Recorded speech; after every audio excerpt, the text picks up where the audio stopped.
Au niveau de la région des Hauts-Bassins, nous avons comme objectif de production environ 200 000 tonnes de riz que nous devons produire, soit les 1/5 de la production nationale dans le cadre de l'initiative présidentielle.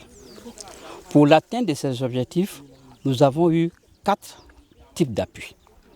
Nous avons eu le premier type d'appui, c'est les labours, où nous avons eu à appuyer d'une manière forte les producteurs.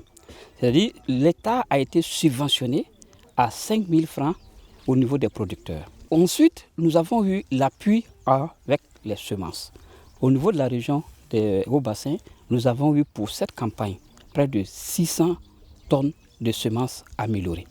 Nous avons en plus eu, et il faudra ajouter les semences que nous avons partagées, nous avons distribuées aux producteurs l'année passée, qui sont encore utiles et l'année passée. Alors, il faudra ajouter aussi, en plus de ça, nous avons eu de l'engrais. Et l'engrais, nous avons estimé à près de 1000 tonnes d'engrais pour pouvoir appuyer la production dont le coût est de 12 000 francs le sac, que ce soit NPK et durée. En plus de ces apports, il y a eu un suivi rapproché des producteurs. Le nombre de producteurs qui doivent appuyer uniquement pour le riz ont simplement doublé. Donc c'est pour dire que tous ces efforts que nous avons mis concourent à l'atteinte des objectifs de la production au niveau de notre région qui est de près de 200 000 tonnes. À l'heure actuelle, on vous dirait simplement que nous sommes sur la bonne marche. La bonne marche pour l'atteinte des objectifs, c'est pour dire tout simplement que l'espoir est permis.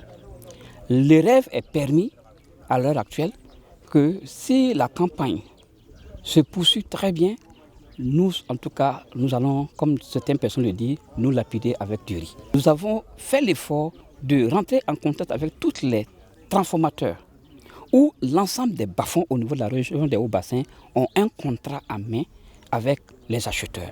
Donc c'est que nous rassure que le producteur, avec sa production, lorsqu'il va enlever sa partie pour se nourrir, le surplus de production sera entièrement acheté par les rizeries de notre région.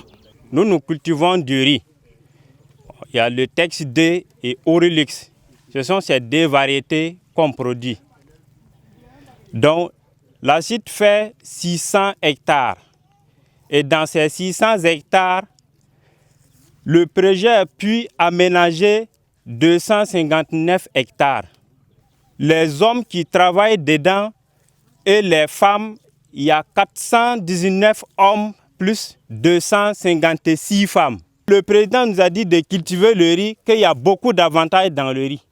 Et grâce au riz là, et l'année passée, le ministre est venu, on a parlé des difficultés qu'on a. On a dit au ministre de nous tout faire pour nous aider. Il dit après, il va voir ce qu'il peut faire. Tout le monde a dit le bouli là-bas. Le voilà, quand vous arrêtez ici, vous voyez le bouli. C'est grâce au ministre là, on a eu ça. Et le forage aussi, on a eu forage.